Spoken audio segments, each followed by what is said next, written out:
Tout d'abord de sortir de sa chambre.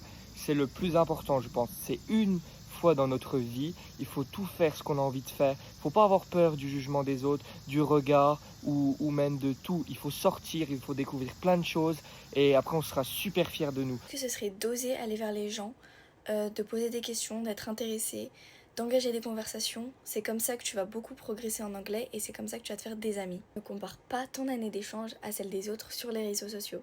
Une expérience, elle est totalement unique, donc kiffe ton expérience et crée tes propres souvenirs. De ne pas avoir d'attente, d'arriver là-bas en se disant bah on verra bien ce qui va arriver, on verra dans quel lycée je suis, on verra dans quelle famille je suis, mais c'est de vraiment se dire on verra et de pas avoir d'attente, sinon on risque d'être déçu et juste voir bah où l'avenir nous mène et puis de profiter. Aussi, rester positif et ouvert d'esprit.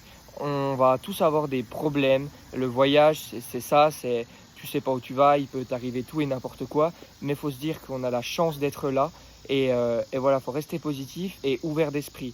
Ne pas oublier pourquoi vous êtes là. Parce qu'on va pas se mentir, les étudiants d'échange, en tout cas la grosse majorité, et j'en fais partie, ils partent pas pour apprendre une deuxième langue.